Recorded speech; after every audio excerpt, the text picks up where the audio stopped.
తర్వాయి భాగానికి స్వాగతం.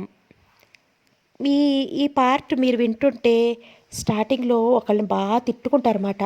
నే ఇంకా ముందుకెళ్ళే కొద్దీ ఇంకొకళ్ళని తిట్టుకుంటారు. అలా ఒక్కొక్కళ్ళని తిట్టుకుంటూ ఉంటాం మనం. మీరు ఎవరిని తిట్టుకున్నారో కామెంట్ బాక్స్లో రాస్తారా? ఏంటి ఇలా చేసింది ఈ క్యారెక్టర్ అనిపిస్తుంది. మళ్ళీ రెండో క్యారెక్టర్ మీద కూడా నాకు ఇద్దరి మీద అలా కోపం వచ్చింది. కానీ ఉండే కొద్దీ వెళ్ళే కొద్దీ కోపం పోతుందనుకోండి, జాలి తప్ప. కథలోకి వెళ్ళిపోదామా?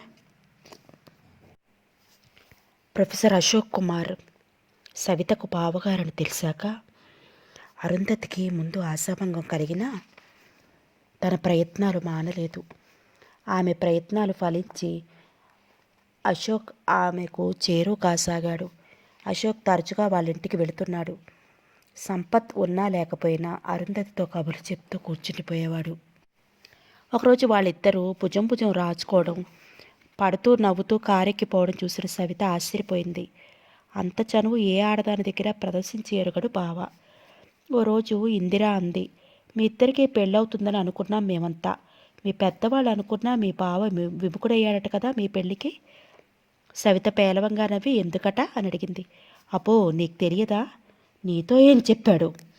అరుంధతితో చెప్పాడట. తను చెప్పింది నాకు. ఏమని? తనకి నువ్వు నచ్చలేదట. తనకు నచ్చిన అందం నీలో లేదట. అందులోనూ బ్రతకలేక పంతులమ్మవయ్యావట. వాళ్ళేమో ధనవంతులు కదా, అన్ని విధాలా ఆవిడ నాకు తగింది కాదు అన్నాడట. అవునేమో. అక్కడ నిలవలేక కదిలింది సవిత. బావ ఆ మాట ఎందుకు చెప్పి ఉంటాడు అరుంధతితో? ఆ మాట పచ్చి అబద్ధమైనా అశోక్ అలా చెప్పాడు అనుకుంటే మనసులో శూలం కృచ్చుకున్నట్లుగా బాధ కలగసాగింది సవితకు. ఒకరోజు ఇంటికి వచ్చిన అతడిని అడిగేసింది, నిజంగా నువ్వు ఈ మాట అరుంధతితో చెప్పావా అని. చెప్పినట్టే జ్ఞాపకం. మీరిద్దరూ ఎందుకు పెళ్లి చేసుకోలేదని కుచ్చి అడిగితే నువ్వు తిరస్కరించావని చెప్పడానికి నామోషి అనిపించి ఏదో ఒకటి చెప్పాలని చెప్పాను. ఇంత అబద్ధమా? అబద్ధమే. ఇప్పుడు నువ్వే నన్ను పెళ్లి చేసుకోవడం లేదుగా. చురుగ్గా చూశాడు. చేసుకోకపోతే మాత్రం సాటి ఆడదాని దగ్గర నన్ను చులకన చేసి చెప్పటం చచ్చా మీ మగజాతి. కోపంతో అక్కడి నుంచి వెళ్ళిపోయింది సవిత. మరో రోజు సాయంకాలం బిల్లు చూసి డబ్బు చెల్లించి మందులు తీసుకుని షాపు బయట వచ్చింది సవిత. ఎదురుగా బట్టల షాపు నుండి అశోక్తో వస్తూ కనిపించింది అరుంధతి. చూడనట్టుగా రాబోయింది సవిత. అరుంధతి నవ్వుతూ సమీపించింది. రేపు నా బర్త్డే, మంచి చీర ఒకటి సెలెక్ట్ చేసి పెట్టమని అశోక్ గారిని నాతో పట్టుకు వచ్చాను. చూడు సావి, ఈవిడ ఒంటి రంగుకి చాలా బాగుంది ఈ రంగు కదా. అరుంధతి చేతిలో నుంచి ప్యాకెట్ తీసుకుని అందులోంచి చీర తీపిచ్చి చూపించాడు. ఓ బ్రహ్మచారి, ఆడవాళ్ళ సంగతులు ఏవి తెలియవనుకున్నాను, కానీ ఆయనది బెస్ట్ సెలక్షన్ నవ్వింది అరుంధతి అశోక్ కేసి ఓరగా చూస్తూ. బాగుంది, మరి నేను వస్తాను. ఈ మందులు డాక్టర్కి పంపించాలి అని కదిలింది సవిత. బావ వెంట అరుంధతి పడిందో, అరుంధతి వెంట బావ పడ్డాడో కానీ ఇద్దరూ కలిసి తిరగటం ఎక్కువైపోయింది. బావ ఎంత తొందరగా విచిత్రంగా మారిపోయాడు. అతడి కలిమి కనిపించినంత వరకే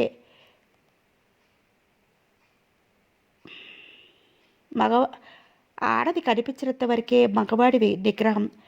అరుంధతి ఆకర్షణలో పడ్డాడేమో బావ. ఆవిడ మెచ్చుకోవటం, తనకు చులకన చేసి మాట్లాడాడేమో.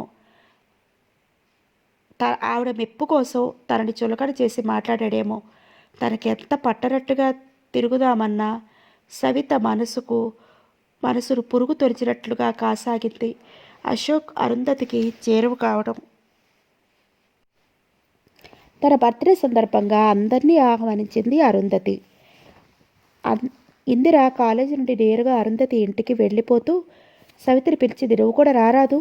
బర్త్డేకి ప్రజెంటేషన్స్ తీసుకురాలేదని చెప్తోంది అరుంధతి. సరే పద. సవిత బజార్లో గంధం చెక్కతో చేసిన బుద్ధుడి బొమ్మ కొంది అరుంధతికి ప్రజెంట్ చేయడానికి. సవిత వాళ్ళు వెళ్ళేసరికి అప్పటికే బహుమతులతో నిండిపోయింది అరుంధతి వాళ్ళ ఇల్లు. అశోక్ ఇంకా వచ్చినట్టు లేడు. అరుంధతి మాటిపాటికి వాచి చూసుకుంటోంది. ఇంకా ఎవరు రావాలి? ఇందిర కొంటెగా అడిగింది. కావలసిన వాడే రావాలి. అప్పుడే కావలసిన వాడయ్యాడా? మనసులు కలిసినప్పుడే. అరుంధతి ముఖంలో సామ్రాజ్యాలను గెలుచుకున్న గర్వం తొంగి చూసింది. అబ్బా, ఆయన్ని చూస్తే భయం వేస్తుంది. ఎప్పుడూ సీరియస్గా ఉంటాడు. మొదట్లో ఆడగాలి పడనట్టుగా ఉండేవాడు. పద్మం ఆయన్ని ఏదో చెయ్యబోయి ఘాటుగా చివాట్లు తిన్న సంగతి నువ్వు మర్చిపోయావా? ఆయనకి అలా పిచ్చి వేషాలు వేసేవారంటే చిరాకు. అప్పుడే అశోక్ గురించి తనకేదో తెలిసినట్టుగా మాట్లాడేసింది. ఇన్ని రోజులు తన మనసుకు నచ్చిన అమ్మాయి దొరకకనే పెళ్లి చేసుకోలేదన్నాడు. ఆయనకి వివాహం బంధం మీద చాలా పవిత్రమైన అభిప్రాయాలున్నాయి ఇందిరా. స్త్రీ కానీ పురుషుడు కానీ ఒకసారి మనసు ఒకరికి ఇచ్చారంటే ఏ కారణం చేతనైనా వాళ్ళ పెళ్ళి జరగకపోయినా మరొకరి జీవితంలో ప్రవేశించి మోసం చెయ్యకూడదన్నాడు. అందుకే తను మనసుల్ని జాగ్రత్తగా కాపాడుకోవాలన్నాడు. బావా, నువ్వు శ్రీరంగ నీతులు చెప్పడం కూడా నేర్చుకున్నావన్నమాట. కసిగా పెదవులు కొరుక్కుంది సవిత. అరుంధతి ముఖం కోటి సూర్యులు ఒక్కసారిగా వెలిగిపోతున్నట్లుగా వెలిగిపోయింది. రండి, అశోక్ని ఆహ్వానించింది. పార్టీ ముగిసేసరికి రాత్రి 8 అయ్యింది. సవిత రాబోతున్న సమయంలో అరుంధతి తల్లి ఎవరితోనో అంటున్నది ఇలా, త్వరలోనే మా అరుంధతి పెళ్ళి. వరుడు ఇక్కడే ఉన్నాడు, అడుగో మా సంపత్ ప్రక్కన గ్రీన్ కలర్ కోట్లో ఉన్నాడే, అతనికిచ్చి చేస్తున్నాం. అతడు మా అమ్మాయి ఒకే కాలేజీలో పనిచేస్తున్నారు. ప్రేమించుకున్నారా? ఆ బంధువు ముసిముసి నవ్వుతో అడిగింది. వాళ్ళు ప్రేమించుకున్నారు, నేను పెళ్లి చేస్తున్నాను. అరుంధతి వాళ్ళ ఇంటి నుండి వచ్చేశాక ఎంతకీ కన్ను మూత పట్టం లేదు సవితకి. అరుంధతికి బావకి పెళ్ళా? నీకు దొరికినప్పుడల్లా, వీరు దొరికినప్పుడల్లా ఆమె కళ్ళల్లోకి చూస్తాడు, కబుర్లు చెప్తాడు, చిలికిగా పోట్లాడతాడు. క్లుప్తంగా చెప్పాలంటే ఆమెతో కాపురం చేస్తాడు. బావా, నువ్వు చెప్పుకోగలిగావు, నేను చెప్పుకోలేదు. చిన్ననాడే నాలో ముద్రపడిపోయిన అశుతో నేను చేసే పని ఇదే బావా. ఇదివరకులా అశోక్కి ఇంటికి రావడం తగ్గించేశాడు. ఒకరోజు కాలేజీలో సవితే మాట్లాడింది అతడిది. నాన్నకేం బాలేదు బావా, మదనపల్లి వెళదామంటే ఎక్కడికి రానని భీష్మించి కూర్చున్నాడు. నువ్వోసారి వచ్చి చెప్తే వింటాడేమో. ఆయన ఎంత తొందరగా చావనిస్తే అంత పుణ్యం. ఆయన బ్రతికి సుఖపడేదేమిటి? సంభాషణ త్రుంచేసి వెళ్ళిపోయాడు అశోక్. ఆ రోజు రాత్రే గోపాలరావు పరిస్థితి విషమించింది. పక్కింటి రాములమ్మ, ఇంకా రోట్లో ఏం మందులేస్తావు సవితమ్మ, ఆయన ప్రాణం పోతోంది, కిందకి పెట్టు అంది. వనిత దుఃఖాన్ని అదిమి పెట్టుకుంది కానీ పాప బిగ్గరగా ఏడ్చేసింది. ఇరుగు పొరుగు పరుగున వచ్చారు. గోపాలరావు గొంతులో గుడగడి శబ్దం వస్తుండగా నలుగురు 4 చేతులు వేసి కింద చింకి చాప మీద పడుకోబెట్టారు. ఎంతసేపో కాకుండానే ఆయన ఆత్మ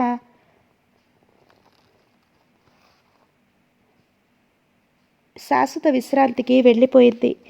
ఆయన చావు కంటే కూడా ఆయన పడక కింద గడ కింద దాచివేసిన మందులు, చనిపోక ముందుగా తన తలకి గడ కింద పెట్టిన చీటి ఎక్కువగా కృంగదీసే సవితను. నీ కృతజ్ఞత, నీ సేవ నేను భరించలేకుండా ఉన్నానమ్మా సవిత. నిన్ను పెంచి పెద్ద చేసినవాడు నీ నుండి ఏ విధమైన ప్రతిఫలము ఆశించలేదు. నేను ఆశించిన విధంగా నీ జీవిత సౌఖ్యాన్నే బలి తీసుకోవలసి వచ్చిన నా అసహాయత నాకే అసహ్యం కొలుపుతోంది. ఈ జీవితం తొందరగా అంతం చేయమని భగవంతుడిని వేడుకోని క్షణం లేదు. మృత్యుముఖంలో ఉండి నిన్నొకటి కోరుతున్నాను సవిత. సమయం మించిపోకుండానే నీ జీవితానికి తోడును నిలుపుకో. నీ బావ నీకోసమే ఉన్నాడని మర్చిపోకు. మీరిద్దరూ ఒకటి కావాలనే నా కోరిక. ఆ ఉత్తరం పూర్తి చేశాక కంటికి కడివెడుగా ఏడ్చింది సవిత. నాన్న నా కృతజ్ఞత భరించలేకపోయారు. ఆ దారిద్ర్యంలో, వీధిలో ముష్టెత్తుకున్నా మరికొన్నాళ్ళు సంతృప్తిగా బతికేవాడేమో తపనగా అనుకుంది సవిత. చివాలున దినాలకు వచ్చిన రాధమ్మ వెళ్ళిపోయే రోజు అంది. ఇక ఆలస్యం కూడదే వనిత. సవిత, కోడల కోసం తప్పించిపోతున్న నా కోరిక తీర్చమ్మా. పాప బెంగ నీకొత్తు. గంతకు తగిన బొంత దానికెక్కడో దొరక్కపోడు. దాని పెళ్లి భారం నా మీద వేసుకుంటా గాని కోడలి కొరత తొందరగానే తీరుస్తాడులే అత్త మీ అబ్బాయి. మరేమీ బెంగ పెట్టుకోకు. చావు నవ్వు నవ్వింది సవిత. మా కాలేజీలోనే పనిచేస్తోంది అరుంధతి అని. ఆవిడ నీ కోడలవుతుంది. ఆవిడ నమ్మలేకపోయింది. కొడుకును నిలబెట్టి అడిగింది. అవునమ్మా, నేనంటే మమతలేని మనిషి కోసం ఎన్నాళ్ళు పడి ఉంటాను. ఇన్నాళ్ళు ఓపిక పట్టి చూశాను. దగ్గరయ్యాకైనా మనసు మారుతుందనుకున్నాను. తనకు పెళ్లి ఊహలు లేవట గాని నేను పాపను చేసుకోవాలట. చూడు ఎంత చక్కగా ఉందో ఈవిడ ఆలోచన. ఇక లాభం లేదని నాకు నచ్చిన మనిషిని చూసుకున్నాను. అరుంధతి చక్కనిది, గుణవంతురాలు, అంతస్తు కూడా గొప్పదే. నిజమేనా సవిత? పాపను చేసుకోమన్నావా వాడిని? నివ్వెరపోయిందామె. 30 ఏళ్ళొచ్చే వాడికి ఈ వేరడు పిల్ల. ఈ ఊహ నీకెలా కలిగిందే? తల ఉంచుకుంది సవిత. కాలేజీలకి సెలవులిచ్చేశారు. మర్నాడు ఊరికెళ్తున్నాడు అశోక్. అతడు తమతో తీసుకుపోయే సామాను సర్దుకుంటుండగా వాళ్ళ కాలేజీలో పనిచేసే లెక్చరర్ మధుకర్ వచ్చాడు. రండి, అశోక్ చిరునవ్వుతో ఆహ్వానించి కూర్చోపెట్టాడు. మధుకర్ ముఖం పాత చెప్పులా ముడుచుకుని కూర్చున్నాడు. అతడి వైఖరి చూస్తే ఊరికే వచ్చినట్టుగా కాక ఏదో పని మీద వచ్చినట్టుగా అనిపించింది. అశోక్ లోపలికి వెళ్ళి వంటవాడికి 2 కప్పులు టీ తీసుకురమ్మని చెప్పి వచ్చి కూర్చున్నాడు. 5 నిమిషాలు కాలేజీ కబుర్లు దొర్రాయి ఇద్దరి మధ్య. మీరు అరుంధతిని వివాహం చేసుకోవడం నిజమేనా? ఇక తను వచ్చిన పని బయటకు పెట్టక తప్పదన్నట్లుగా అడిగాడు మధుకర్. ఒక్క క్షణం మౌనం వహించి చిరునవ్వుతో తలెత్తాడు అశోక్. ఇది అధికారయుతమైన ప్రశ్న, అనధికారమైన ప్రశ్న? ఏ ప్రశ్నైనా నాకు జవాబు కావాలి. జవాబు అంత సులభంగా రాదు. ఈ ప్రశ్నకు మీకు సంబంధం ఏమిటో నాకు తెలియాలి. మీకు అరుంధతికి ఉన్న సంబంధం లాంటిదే. అశోక్ ముఖంలో నవ్వు ఎగిరిపోయింది. సూటిగా చెప్పండి. అరుంధతి నా జీవితాన్ని ఇలా నాశనం చేస్తుందనుకోలేదు. ఒక విధంగా నా జీవితంలో అరుంధతి బలవంతంగా అడుగుపెట్టింది అంటూ మొదలుపెట్టి అతను చెప్పిన కథ అశోక్ని స్తంభింపజేసింది. మధుకర్కి భార్య, ఒక కొడుకు ఉన్నారు. అరుంధతి అతని మీద కన్ను వేసి నెమ్మదిగా తన వైపు తిప్పుకుంది. భార్యకు విడాకులు ఇమ్మని, తాము పెళ్లి చేసుకుందామని, తన తండ్రి ఆస్తిలో తన అన్నదమ్ములతో పాటు తనకి వాటా వస్తుందని ఏవో ఆశలు చూపి భార్యను పుట్టింటికి తరిమేలా చేసింది. విడాకులకు నోటీస్ కూడా అతని చేత ఇప్పించింది. అరుంధతి తనకు రాసిన ప్రేమలేఖలు కూడా చూపించాడు మధుకర్. ఇంత చేసిన అరుంధతి మిమ్మల్ని పెళ్లి చేసుకోవడం న్యాయమా? అరుంధతి నన్ను పెళ్లి చేసుకుంటుందని ఎవరు చెప్పారు మీకు? అరుంధతిని నేను చేసుకోకుండానే అరుంధతి నన్ను చేసుకుంటుందా? మీరు ఆమెను చేసుకున్నా, ఆమె మిమ్మల్ని చేసుకున్నా సారాంశం ఒకటే గాని నేను అరుంధతిని వివాహం చేసుకోవడం లేదు. ఆ మాట ఆమెతో చెప్పలేదు. మరి మీరిద్దరూ ప్రేమించుకున్నారని? ప్రేమ లేదు, దోమ లేదు. అరుంధతి ప్రేమ ఎలాంటిదో మీకు తెలుసు కదా. ఇక నేను ఆమెతో తిరిగానంటే ఒక కారణం ఉంది. అది ఆంతరికమైనది. ఆమెతో నేను కలిసి తిరిగిన మాట నిజమే, కానీ మీరు అరుంధతి అనుకునే ఉద్దేశంతో మాత్రం తిరగలేదు. అరుంధతిలో ఉన్న బలహీనత ఏమిటో గుర్తించి అవకాశం కలిగినప్పుడల్లా ఆమె ప్రవర్తన సరిదిద్దడానికే నేను ప్రయత్నించాను. కానీ చెవిటివాని ముందు శంఖం ఊదిన దండుగా నా బోధలు నిష్ఫలమయ్యాయి. నేను తనని ప్రేమిస్తున్నానని, పెళ్లి చేసుకుంటానని అరుంధతి చెప్పుకు తిరిగితే అందుకు నా బాధ్యత ఏమీ లేదు. థ్యాంక్స్. ఇక అరుంధతి ఎలా తప్పించుకుంటుందో చూస్తాను. ఆమె కడుపులో పెరుగుతున్న బిడ్డ కోసమైనా నా కాళ్ళ మీద పడక తప్పదు అంటూ లేచాడు మధుకర్. అతను వెళ్ళిన 1 గంటకి అరుంధతి వచ్చింది. హ్యాండ్ బ్యాగ్ టేబుల్ మీదకి విసిరేసి సోఫాలో విలాసంగా కూర్చుంది కాళ్ళాడిస్తూ. రేపు మీరు ఊరికెళ్తున్నారా? మన సంగతి మాట్లాడటానికి మా నాన్నగారు వస్తానన్నారు అక్కడికి.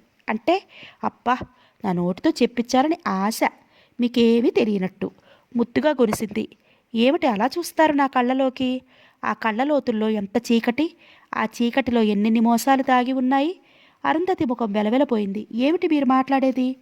ఇందాక మధుకర్ వచ్చి వెళితే అమాయకుడు నటించక అరుంధతి. ఇలా ఎందరితో ఆడుకోవాలనుకుంటున్నావు? నీ ఆటకి ఎందరి జీవితాలు బలి చేయాలనుకుంటున్నావు? ఈ ప్రపంచంలో అనంతకోటి జీవరాశుల్లో మనిషిగా పుట్టడం ఒక వరమైతే ఆ వరాన్ని ఇలాంటి నికృష్టమైన పనులతో కళంకపరుచుకోవడం నిజంగా నిన్ను చూస్తే జాలిపడాలో అసహించుకోవాలో తెలియడం లేదు. ఈ మధుకర్ గారు మీ దగ్గర ఏదో కూసి వెళ్ళినట్టున్నాడే. అరుంధతి జేవరించిన ముఖంతో అంది. రేపు ఈ అశోక్ గాడు కూడా ఏదో కూస్తాడు. వాడొచ్చి మీలో ఏవో విషబేజాలు నాటి వెళ్ళినట్టున్నాడు. వాడి మాటలేవి మీరు నమ్మకండి. వాడికి నేను అందలేదన్న కసితో ఈ కుట్ర పన్నాడు. వాడంటే నాకు అసహ్యం. అందుకేనా అతని బిడ్డకు నువ్వు తల్లి అవుతున్నావు? చిచి, ఎవరు మీతో ఆ మాట అన్నది? వాడేనా? వాడి నాలుగు చీలుస్తాను. అరచి ప్రయోజనం లేదు అరుంధతి. నువ్వు మధుకర్కి రాసిన ఉత్తరాలు నేను చదివాను. అరుంధతి నీరు కారిపోయింది. ఏడుపు స్వరంతో, ప్లీజ్ నన్ను అర్థం చేసుకోండి. క్షణికావేశంతో మధుకర్కి లొంగిపోయిన మాట వాస్తవమే. కానీ అతడిని పెళ్లి చేసుకుని నేనేం సుఖపడతాను? అతడికి భార్య ఓ కొడుకు ఉన్నారు అంది. ఆ జ్ఞానం ముందే ఉండక్కర్లేదా? నన్ను క్షమించండి అశోక్. నేను మిమ్మల్ని మనస్ఫూర్తిగా ప్రేమిస్తున్నాను. ఇందులో ఎంతమాత్రం మోసం లేదు. మీరు లేకపోతే నేను బ్రతకలేను. ఈ మాటలు వినడానికి నేను ఎన్నో వాడిని, ఎన్నో వారైనా మీరు ఆఖరు. పశ్చాత్తాపంతో నా పాపాలను ప్రక్షాళన చేసుకుని పవిత్రంగా మీ జీవితంలో అడుగుపెట్టే అవకాశం ఇవ్వండి. అరుంధతి నోటి నుండి ఈ సినిమా డైలాగులు వింటుంటే అశోక్కి నవ్వు కోపం రాసాగాయి. ఆ మోసం అనేది ఇప్పుడు నీకు కనిపించడం లేదేమో కానీ నాకంటే అందగాడు, ఇంకాస్త హోదా ఉన్నవాడు వస్తే అప్పుడు ఆ మధుకరిని మార్చినట్టే నన్ను మార్చవా అరుంధతి? మనసు ఇంత చంచలంగా మార్చుకుంటే నువ్వు జీవితంలో చాలా పోగొట్టుకుంటావు. ఇప్పుడు ఎలాగో ఒకలా నా జీవితంలో ప్రవేశిస్తే చాలనుకుంటున్నావు కానీ అది ఒకరు మాత్రమే వెళ్ళగలిగిన దారి. ఆ దారి ఇదివరకే ఒకరి సొంతం అయిపోయింది. అంటే మీరింతవరకు ఒకరిని ప్రేమిస్తున్నారని అర్థమా? అరుంధతి కళ్ళు వెడల్పు చేసుకుని అడిగింది. అర్థం కాదు, ప్రేమిస్తున్నాను. ఆమెను పొందే అదృష్టం నాకు లేక ఇలా ఒంటరిగా మిగిలిపోయాను. అయినా ఆ దారి ఆమెకే స్వంతం. మరి ఇన్నాళ్ళు నాతో తిరగడంలో మీ ఉద్దేశం నువ్వనుకునే ఉద్దేశం మాత్రం కాదు. ఆ మధుకర్ గాడు మీ మనసు మార్చేశాడు. చూస్తాను మీ సంగతి, వాడి సంగతి. బుసలు కొడుతూ లేచింది అరుంధతి. రాధమ్మ వచ్చినప్పుడు ఇక్కడో చీర మర్చిపోయింది. బావ ఊరికి వెడతాడేమో, చీర ఇచ్చి వెడదామని బయలుదేరింది సవిత. కుమ్మంలో అడుగు పెట్టకముందే ఇంట్లోంచి దూసుకు వచ్చి విసురుగా వెళ్ళిపోయింది అరుంధతి. అశోక్కి చీర ఇచ్చి కాసేపు కూర్చుంది సవిత. అబ్బా ఎంత వేడిగా ఉంది. ఈసారి ఎండలు ఎక్కువగా ఉన్నాయి. పైన ఫ్యాన్ తిరుగుతున్న పేపర్ ఒకటి ముఖానికి విసురుకోసాగాడు. పెళ్ళెప్పుడు బావా? త్వరలోనే. ఇప్పటికి నీ తప్త హృదయం శాంతి పొందిందనుకుంటాను. కాదా మరి?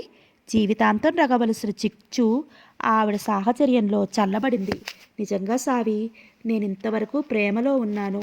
ప్రపంచంలో నువ్వు ఒక్కదానివే నాకు కావలసినవి, ఆడదానివి కాదు. మనసు మార్చుకుంటే ఎవరైనా కనిపిస్తారు. నా కళ్ళు తెరిపించావు. నీకెంతైనా కృతజ్ఞుణ్ణి. అలా అలా పొలాల గట్లమ్మట షికారులు కెడుతూ పల్లెటూరి వాళ్ళు పల్లెటూరు గాలి సేవించి వద్దు రమ్మని అరుంధతిని నాతో ఆహ్వానించాను. రేపు నాతో కూడా పల్లెకొస్తోంది. మీ పెళ్ళికి వస్తానో లేదో. నా శుభాకాంక్షలు ఇప్పుడే అందుకో బావా. ఎందుకో పెదవులు కంపించాయి. ఈనాటికైనా నువ్వు సుఖపడుతున్నందుకు నాకు సంతోషంగా ఉంది. గొంతు బాష్పరుద్ధమైపోతుంటే మరి అక్కడ నిలవడం సాధ్యం కానట్టుగా వెళ్ళబోయింది.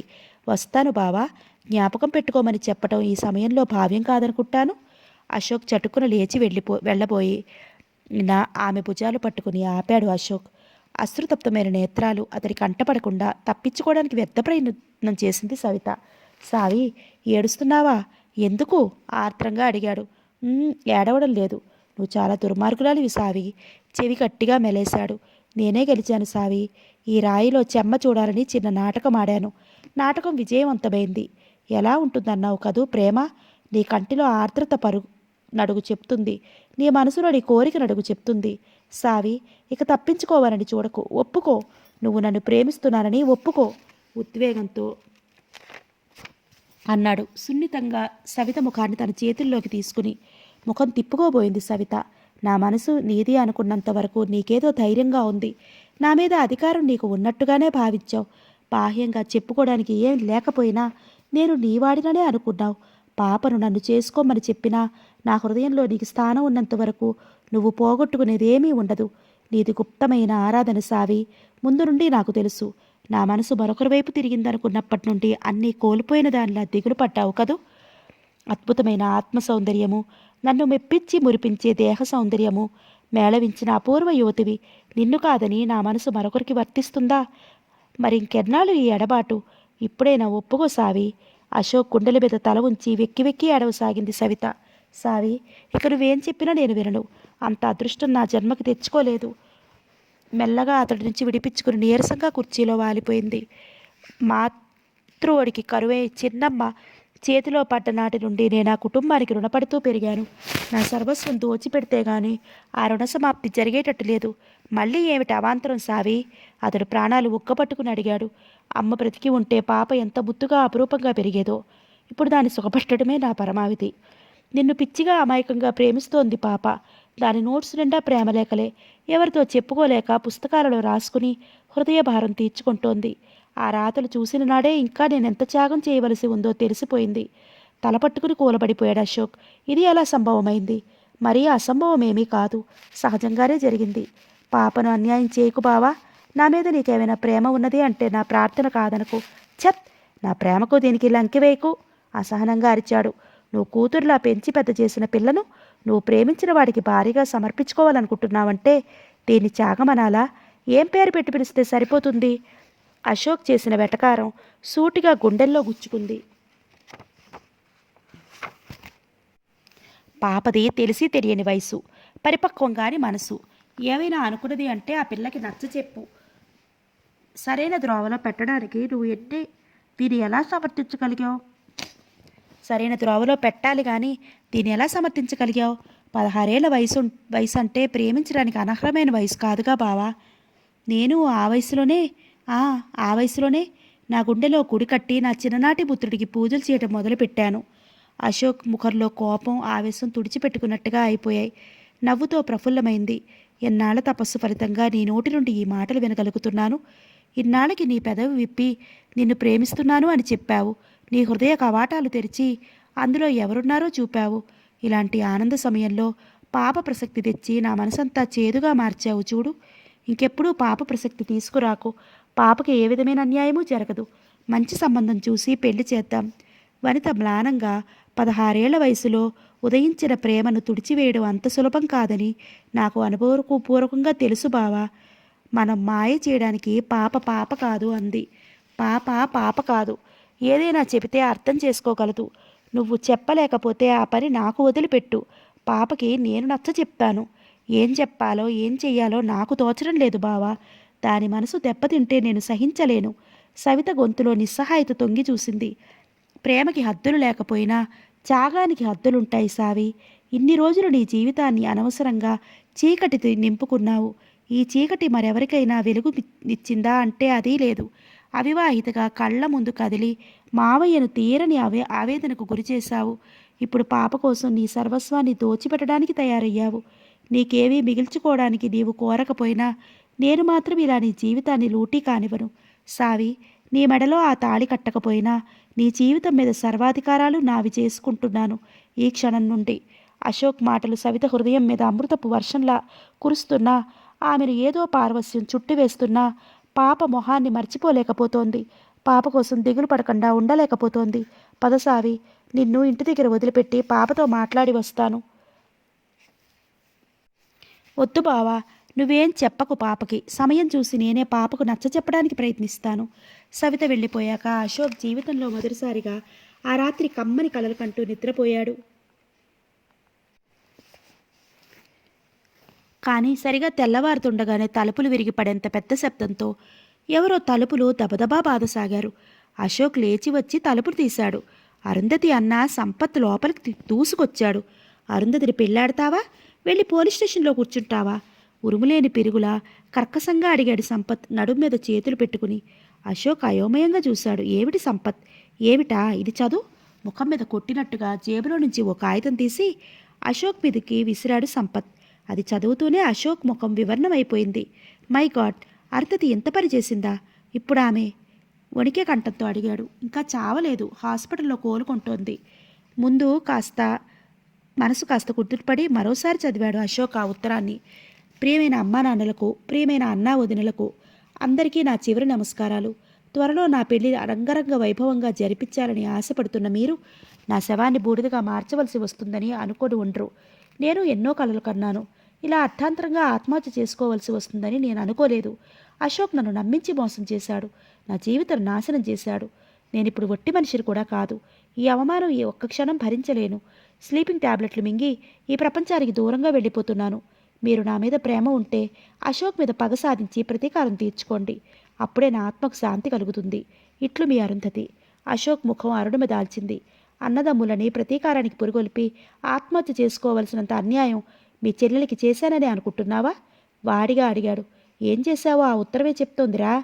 సంపత్, నువ్వు ఆవేశం తగ్గించుకుని అలా కూర్చో, నేనంతా చెప్తాను. నేను నింపాదిగా కూర్చొని నీ కట్టుకథలు వినటానికి రాలేదు. అరుంధతి చనిపోయి ఉంటే నేను ఇలా వచ్చి అడిగే అవసరమే ఉండేది కాదు.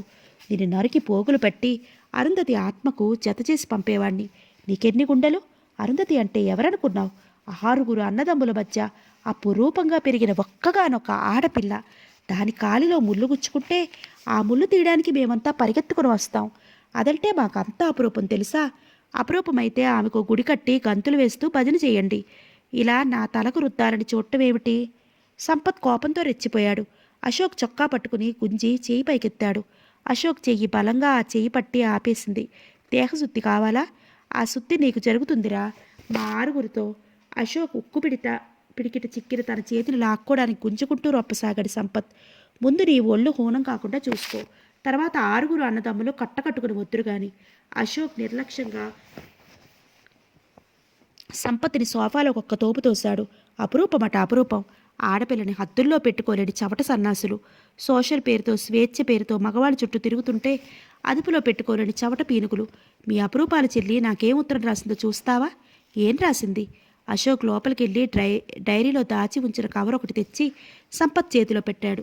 గుండె ధైర్యం ఉంటే చదువుకోరా. నీ చెల్లెలు రాసిన విరహపత్రం. డియర్ అశోక్, ఆడవాళ్ళని చూస్తే చాలు తలవంచుకుపోయే మీ ముందు నా ప్రయత్నాలన్నీ విఫలమయ్యాయి. మీ పరధ్యానం మీ అందరికీ మరింత అందాన్ని చేకూర్చుతోంది. మీరు మా సంపత్ అన్న కోసం 2-3 సార్లు మా ఇంటికి వచ్చారు. మామూలు పలకరింపులు తప్ప ఎక్కువ పొందలేకపోయాను మీ నుండి. మీకు నా మనసు విప్పి చెప్పుకోవడానికి ఇంతకంటే మార్గం లేదు. అందుకే సాహసించి మీకు ఈ ఉత్తరం రాసి కవర్లో పెట్టి అందిస్తున్నాను. మా ఇంట్లో మిమ్మల్ని తొలిసారి చూసినప్పుడే నా మనసు పారేసుకున్నాను. మీ మీద ఇన్ని రోజులైనా దాన్ని ఎలా తీసుకోవాలో తెలియలేదు. అశోక్, మీరు నన్ను సరిగా చూడలేదు కానీ చూస్తే తప్పకుండా నా సౌందర్యం మీ కన్నుల్లో నిలిచిపోయేది. కావాలంటే మీరు పరీక్షించి నా మాట నిజమో కాదో తెలుసుకోవచ్చు. మీకు 30 ఏళ్ళ వయసు వచ్చినా ఇంకా ఎందుకు బ్రహ్మచారులుగా ఉండిపోయారో నాకు సరిగా వివరాలు తెలియవు. బహుశా మీరు విజ్ఞానార్జనలో ఆ విషయం మర్చిపోయి ఉంటారనుకుంటాను. విజ్ఞానం పురుషుడికి మనసునిచ్చేదైతే స్త్రీ సాహచర్యం జీవితానికి సఫలతనిచ్చేది. అసంపూర్ణమైన మీ జీవితానికి సంపూర్ణతనిచ్చే అవకాశం ఈ అరుంధతికి ఇమ్మని కోరుతున్నాను. ఆ తర్వాత ఇంకా ఏం రాసిందో చదివే ఓపిక నశించింది సంపత్కు. ఇందులో మా చెల్లెలు ఏం అసభ్యంగా రాసింది? చదువుకున్నది కదూ, చేసే పని అసభ్యమైనదైనా సభ్యంగా కనిపించేలా చేయడం నేర్చుకుంది. అలా సంపూర్ణతనిచ్చే పని నా ఒక్కడికే పరిమితం చేస్తే బాగుండేది. కానీ ఆ పని తనకు నచ్చిన వాడికల్లా చేయటం వల్లే వచ్చింది చిక్కంతా. తనకు నచ్చిన వాడిని తన వైపు తిప్పుకోవడం, తనను కోరేవాడిని కుక్కను చూసినట్టు చూడటం మీ చెల్లెలికో హాబీ. మధుకర్ నీకు తెలుసు కదూ. అతనికి భార్యాపిల్లలు లేకపోతే చిక్కుండేది కాదు. భార్యాబిడ్డలు ఉన్నవాడిని ఎలాగో తన వల్లో వేసుకుంది. ఆ భార్యాభర్తల మధ్య కలతలు సృష్టించింది. వాళ్ళని వదిలేయమని, మనిద్దరం పెళ్లి చేసుకుందామని, తన అన్నదమ్ములతో పాటు తనకి తండ్రి ఆస్తిలో వాటా వస్తుందని ఏవో కళ్ళబొల్లి కబుర్లు చెప్పి భార్యను పుట్టింటికి పంపించేలా చేసింది. ఇప్పుడు నన్ను పట్టింది. పాత ప్రియుడు మొహం మొత్తి కన్నెత్తి చూడటం మానేసింది. అతడు కలవరపోయి నా దగ్గరికి వచ్చి మొత్తుకున్నాడు. తప్పించుకోవడానికి నువ్వు నా చెల్లెల మీద అబండాలు వేస్తున్నావురా రాస్కెల్. మా అరుంధతి అంత నీచురాలు కాదు. అది సరే, నువ్వెందుకు తిరిగావు దాని వెంట? ఏ ఉద్దేశంతో దాని వెంట పడ్డావు? నేను పడలేదు, తనే పడింది నా వెంట. ఈ ఉత్తరమే కాదు, ఇంకా 2-3 ఉత్తరాలున్నాయి నా దగ్గర, తను రాసినవి. పార్కులకి రమ్మంది, సినిమాలకు రమ్మంది, షికార్లకు రమ్మంది. నన్ను నేను మర్చిపోకుండా ఆమెకి వీలైనంత దూరంగా అడుగు వేశాను. నన్ను నేను కాపాడుకుంటూ తనతో కలిసి తిరిగాను. ఆమె ఆశించినట్లు కళ్ళు మూసుకు తిరగలేదు. ఆడది మాట్లాడవలసిన మాటలు మాట్లాడుతూ సిగ్గులేదురా? నీ చెల్లెల్లాంటి స్త్రీలున్న చోట మగవాడు తన శీలాన్ని ఆడదిలాగే కాపాడుకోవాల్సి వస్తుందిరా. మరోసారైతే నీ జోక్కి పొట్ట చెక్కలయ్యాల నవ్వేవాణ్ణి అశోక్. కానీ ఇప్పుడు నేను ఏదో ఒకటి తేల్చుకొనిదే వెళ్ళను. మా అరుంధతిని నువ్వెంత నీచంగా చిత్రీకరించాలన్నా, ఎన్ని కట్టకొదలు చెప్పినా నేను నమ్మను. మా అదృష్టవశాత్తు మా చెల్లెలు చనిపోకుండా బ్రతికించుకోగలిగాం. దీనికంతటికీ నువ్వు కారకుడివి. అయినా నువ్వు జైల్లోనైనా ఉండాలి, మా ఇంటి అల్లుడువైనా అవ్వాలి. ఈ రెండిట్లో ఏది నీకు ఇష్టమో చెప్పు. ఈ రెండూ జరగనివి. అరుంధతి బ్రతికే ఉంది కదా, ఆమె నోటి నుండే నిజం కక్కిస్తాను. నిన్ను జైలుకి కాదురా పంపేది, నరకానికి పంపుతాను. తయారుగా ఉండు. సంపత్ దెబ్బతిన్న పుల్లా లేచిపోయాడు. అరుంధతి ఆత్మహత్యా ప్రయత్నంతో పాటు అశోక్ అరెస్ట్ అయిన వార్త అతడిని తెలిసిన వాళ్ళందరిలోకి కారు చుచ్చులా ప్రాకిపోయింది. సవిత నిశ్చేష్రాలైపోయింది. బావ అరెస్ట్ కావడమా? బావ అరుంధతికి మోసం చేయడమా? ఆమె కడుపులోని బిడ్డ బావ తండ్రి కావడమా? కొన్ని రోజులు వాళ్ళిద్దరూ కలిసి తిరగడం, వాళ్ళిద్దరూ త్వరలో పెళ్లి చేసుకోబోతున్నట్లు అందరూ అనుకోవడం, నిన్న అరుంధతి అశోక్ ఇంట్లో నుంచి దూసుకు వస్తూ తనకు ఎదురు కావడం అన్నీ సవిత కళ్ళ ముందు తిరిగి సవితకు పిచ్చిదాన్ని చేశాయి. బావా, ఎంతో ఉన్నతులు అనుకున్నాను, కానీ ఇలా ఇంత నీచంగా దిగజారిపోయావన్నమాట. నాతో ఎంత చక్కగా ప్రేమ కబుర్లు చెప్పావు. కానీ ఆ సాయంకాలానికల్లా అశోక్ బెయిల్ మీద విడుదలయ్యాడు. ఎమ్మెల్యేగా ఉన్న శివనారాయణ కొడుకును నిమిషాలపైన విడిపించుకువచ్చాడు. సవిత ఒక్కసారి కళ్ళెత్తి అశోక్ ముఖంలోకి చూసి తల వంచుకుంది. ఆ చూపు ఎంత పదునుగా ఉందో అన్ని అర్థాలు గోచరించి పడిపోయాడు అశోక్. కూర్చోబావా, టీ తెస్తాను. అశోక్ ఈజీ చైర్ పట్టుకుపోయి పెరట్లో కొబ్బరి చెట్టు కింద వేసుకుని కూర్చున్నాడు. 5 నిమిషాల తర్వాత వనిత టీ కప్పుతో వచ్చింది. అతడికిచ్చి నేలచూపులు చూస్తూ నిలుచుంది. మామూలుగా అయితే ఆమె వరండా మెట్ల మీద కూర్చుని కబుర్లకు ఉపక్రమించేది. సవితలో ఈ మార్పు గమనించి ఉడికిపోయినట్లయ్యాడు అశోక్. ఈ ఆడవాళ్ళు ఎంత సులభంగా అపార్థం చేసుకుంటారో. సవిత, నువ్వు అరుంధతి ఆత్మహత్య నిజంగా చేసుకోబోయిందనుకుంటున్నావా? మరి ఆశ్చర్యంగా చూసింది వనిత. నిన్న సాయంత్రం హాస్పిటల్కి వెళ్ళి అరుంధతిని చూసి వచ్చింది. ఆమె ఇంకా స్పృహ వచ్చిరాని స్థితిలోనే ఉంది. ఇదొక నాటకం. ఎలాగైనా నన్ను గుప్పెట్లో పెట్టుకోవాలని ఈ ప్లాన్ వేసింది. కానీ నువ్వు అరుంధతి వెనక తిరగడం, మీరిద్దరూ పెళ్లి చేసుకోవాలనుకోవడం అబద్ధం కాదుగా? నువ్వు అన్న దాంట్లో మొదటిది అబద్ధం కాదు, రెండోది పచ్చి అబద్ధం. ఇలాంటి వ్యవహారాలలో సర్వసాధారణంగా మీ మగవాళ్ళు ఏం మాట్లాడతారో నువ్వు అదే మాట్లాడుతున్నావు. ఇలాంటి విషయాలలో మీ ఆడవాళ్ళు సర్వసాధారణంగా ఎక్కడ పొరపాటు పడతారో నువ్వు అక్కడే పొరపడుతున్నావు. అది రుజువు చేస్తావా? నువ్వు రుజువు చేస్తావా? నేను రుజువు చేయడం ఏమిటి? అరుంధతితో నువ్వు తిరగడం చూసిన వాళ్ళు రుజువు చేస్తారు. అరుంధతి కడుపులోని బిడ్డ రుజువు చేస్తుంది. రేపు కోర్టు రుజువు చేస్తుంది. సవిత తన అసహ్యాన్ని దాచుకోలేకపోయింది. ముయ్, రుజువు చేస్తుందంట రుజువు. అరుంధతి ఇచ్చిన అవకాశాన్ని నేనెందుకు ఉపయోగించుకున్నానో తెలుసా? నీకోసం. మూసి ఉన్న నీ హృదయ కవాటాలు తెరుపుడు పడకడం కోసం, నీ కళ్ళల్లో వెలిగే ప్రేమజ్యోతిని చూడడం కోసం. నేను ఆశించినట్టే నీ హృదయంలోకి తొంగి చూసే అవకాశం కలిగింది. ఇక అరుంధతిని మాత్రం నన్ను పెళ్లి చేసుకునే ఉద్దేశంతోనే తిరిగింది. తన ఊహలకు అనుగుణంగానే ఎన్నో కథలని చెప్పుకుంది అందరితో. నేను మాత్రం ఆమెను ఒక దారిలో పెట్టాలని అవకాశం దొరికినప్పుడల్లా బుద్ధి చెబుతూ వచ్చాను. చివరికి మొన్న కూడా అదే చెప్పాను. తన గురించి ఏమైనా కథలు వింటే అవన్నీ మర్చిపోమ్మని, దయతో స్వీకరించమని, అలాంటి పొరపాట్లు జరగమని కన్నీళ్లతో ప్రార్థించింది. నా మనసు నీకు అంకితం కాకుంటే నేను తప్పకుండా ఆమె కళంక చరిత్రనంతటిని విస్మరించి నా భార్యగా స్వీకరించేవాడిని. ఆ సంగతే అరుంధతితో చెప్పాను. ఇకపోతే అరుంధతి శరీరానికి నేను పొరపాటును కూడా వేలు తగలలేదు. ఏకంగా బిడ్డ ఎలా పుట్టుకొస్తాడో నాకు తెలియదు మరి. చిచ్చి, ఇప్పటికైనా చెప్పు, నువ్వు నన్ను నమ్మడం లేదని. వెళ్ళి అరుంధతిని పెళ్లి చేసుకుంటాను. ఎవరి రక్తమో పంచుకు పుట్టబోయే ఆ బిడ్డకు నేను తండ్రినవుతాను. కోపంతో అంటున్నాడో హాస్యంగా అంటున్నాడో పాలుపోలేదు సవితకి. నాకెందుకు బాబు మీ గోల? ఈ గోల నీ వల్లే కదా వచ్చింది. ఎవరి వల్ల అయినా మీ మధ్య ఏమీ జరగలేదని ప్రపంచానికి కూడా తెలియాలిగా. మనం మంచివాళ్ళమని మనకు మాత్రమే తెలిస్తే చాలదు. సరే, ప్రపంచానికి కూడా తెలిసిన రోజు నీ దగ్గరికి వస్తాను. సెలవు. అశోక్ చివ్వను లేచి వెళ్ళిపోయాడు. కోర్టులో కేసు నడుస్తోంది. బలాబలాలు ఇరువైపులా సమానంగా ఉన్నాయి. తిమ్మిని బ్రహ్మను తిమ్మిది చేయగల డబ్బు, పలుకుబడి ఉంది అరుంధతి దగ్గర. అరుంధతి తండ్రికి అతడికి ఏమాత్రం తీసిపోడు శివనారాయణ. పైగా రాజకీయ పరపతి ఉన్న వ్యక్తి. కేసు ఎవరి వైపు నెక్కుతుందో అని తహతహలాడిపోతున్నారు. ఈ కేసు వివరాలు తెలిసిన వాళ్ళంతా. అరుంధతి బోనెక్కి దేవుడి మీద ప్రమాణం చేసి అశోక్ తనను ప్రేమిస్తున్నట్టు నటించాడని, తన కడుపులోని బిడ్డకు తండ్రి అతడేనని తొణక్కుండా చెప్పింది. అశోక్ వైపు లాయర్ మహాగట్టివాడు. ఆమె అశోక్కే కాదు, మధుకర్కి రాసిన ఉత్తరాలు ఆధారం చేసుకుని క్రింద మీద పెట్టి వేసిన ప్రశ్నలతో తడబడింది అరుంధతి. లాయర్ అతి చాకచక్యంగా నిజం ఆమె నోటి నుండే బయటపడేలా చేశాడు తన ప్రశ్నలతో. కేసు కొన్ని వాయిదాల తర్వాత అశోక్ నిర్దోషిగా తీర్పు ఇవ్వబడింది. అరుంధతికి అంత ముందు నుండి మధుకర్తో ఉన్న సంబంధం ధృవీకరించబడింది.